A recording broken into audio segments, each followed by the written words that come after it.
Points improve हुए, profits हालांकि 7% साल दर साल का दबाव दिखा रहे हैं। सारे नंबर्स जिन पर आज रिएक्शन। तो लंबी लिस्ट होती जा रही है। देखिए धीरे धीरे करके जैसे हम अर्निंग सीजन के आगे बढ़ रहे हैं और बहुत सारे मिड कैप्स की बात आशीष ने करी, लेकिन शुरुआत करते हैं अपोलो हॉस्पिटल के डिस्कशन के साथ, क्योंकि ये नंबर्स तो बहुत ही बढ़िया नजर आ रहे हैं, एक्सपेक्टेशंस से काफी ज्यादा। 72 करोड़ के सामने देखिए 209 करोड़ रुपए का मुनाफा इन्होंने पेश किया, लेकिन आशीष कह रहे हैं कि कमेंट्री थोड़ी सी उत्साहजनक नहीं है। FY21 will be challenging year. ये क्या कमेंट्री बाजार को पता है? भसीन साहब, अपोलो हॉस्पिटल पर आपका व्यू क्या है? आज अपोलो हॉस्पिटल कैसे रिएक्शन देगा इन नंबर्स पर? हाँ, तो देखिए हेमंत जी, अगर कोई बेनिफिशियरी है ये अनफॉर्चुनेट क्राइसिस का तो it is the hospitals. But वहां पे आपको पता है there is a part of philanthropy and part of well being which has to mix with profits and you know जो the problem is on how much of staff you can retain.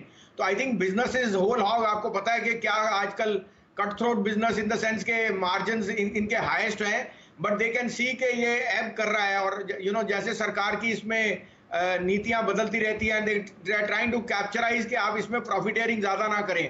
But ये सबसे best business है sir. इसमें Apollo as a chain will be outperforming। कोई भी decline हो लीजिए, I think this is an outperforming stock in this sector। Out performance जारी रहेगा। और नोमरा की रिपोर्ट आई है इस पर हेमंत। नोमरा कह रहा है अपोलो हॉस्पिटल्स में वो बाय कॉल मेंटेन करेंगे। टारगेट इन्होंने 2100 का दिया है। क्या टारगेट में बदलाव है इस रिपोर्ट में? मुझे तो समझ नहीं आ रहा है, लेकिन इनका मानना है कि डेट जो रिड्यूस हुआ है उसका एक अच्छा फायदा बनता हुआ दिखाई देगा। और लार्जली कंपनी का फोकस यही रहा है कि डेट को ड्रास्टिकली कम किया जाए, वो भी इनके लिए अच्छी तरह से ऑगर करेगा। अपोलो हॉस्पिटल पर राजेश सातपुते आज ट्रेड क्या लेकर चलेंगे? कल देखिए स्टॉक करीब करीब नंबर से पहले 1.5-2% भागता हुआ नजर आया था, 1457 पर जाकर क्लोज दिखाया। आज के लिए क्या फॉलो थ्रू है? आई थिंक आना चाहिए, क्योंकि देखिए यहाँ पे जो प्राइस पैटर्न है, मैं वही चेक कर रहा था डेली चार्ट पे। It's a inverted head and shoulder price formation, it's a bullish formation. और जो नेकलाइन यानी जो सपोर्ट होगा वो रहेगा 1400 का, 1390 है टू बी वेरी प्रिसाइज, लेकिन 1400 पे पुट रेटर खड़े। तो मुझे लगता है ये 1400 के नीचे तो तुरंत जाएगा नहीं। सो वही लेवल रहेगा जहाँ पे बाइंग एक्टिवेट होगा। अगर नीचे आता है तो भी वहां पे लेवल पे बाइंग एक्टिव होना चाहिए। और सामने मुझे लगता है कि अगर आज के हिसाब से सोचे अर्शद अली, तो 1450 जो कल का हाई है फ्यूचर में एक बार निकल गया, उसके बाद there will be a strong rally. कम से कम मुझे लगता है 1550 तो शॉर्ट टर्म में दिखता ही है। वैसे टेक्निकली ये 1700 1750 तक भी जा सकते हैं। देखिए इसका स्विंग जो है ब्रेकआउट के बाद बहुत तेज होता है। तो मेरे हिसाब से यहाँ पे जो बायस है वो पॉजिटिव रख के काम करें। ठीक बात है, तो नजर आएगी। एक बार खुलने के बाद भी हम वापस से इसके ऊपर राय लेंगे, लेकिन एक ढीला नंबर अशोक लेलैंड। बाकी कंपनियों के बाकी शेयरों ने बहुत ही जबरदस्त प्रदर्शन दिखाया है और कमर्शियल व्हीकल्स में थोड़ी डिमांड अभी भी देखिए स्लो है और इनके नंबर्स थोड़े से कमजोर हैं, लेकिन अंडर परफॉर्मिंग स्टॉक रहा है दूसरे ऑटो स्टॉक्स के मुकाबले। अशोक लेलैंड का स्टॉक डायरेक्टर साहब एक बार दिखाइए 6 महीने का चार्ट और दिखाइए आप एस्कॉर्ट्स का चार्ट। तो एक आउट परफॉर्मिंग स्टॉक और एक अंडर परफॉर्मिंग स्टॉक में तब चार्ट देखकर समझ में आएगा। तो बढ़ा तो है, लेकिन कुल 24% देखिए 3 महीने में ये स्टॉक बढ़ा है। और ये 3 महीने में इसलिए कह रहा हूँ कि लॉकडाउन के समय में की बात जनरली देखिए मैं कर रहा हूँ। और अब एस्कॉर्ट्स जैसे स्टॉक्स देखेंगे आप तो आपको मजा आ जाएगा देखकर, चेहरे की खुशी दुगनी हो जाएगी। ये देखिए 3 महीने का डायरेक्टर साहब दिखाइएगा, 6 महीने में तो ये बढ़ा है 67%, लेकिन ऑल टाइम हाईज लगा रहा है। 1000 रुपए के ऊपर टिका हुआ है निकलने के बाद ये स्टॉक का।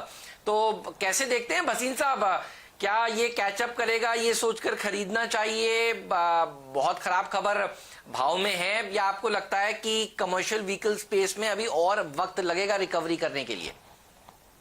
हाँ, बहुत अच्छी बात आपने कही हेमंत जी। और मैं कहता हूँ the star of 2020 will be Ashok Leyland in the 6 months।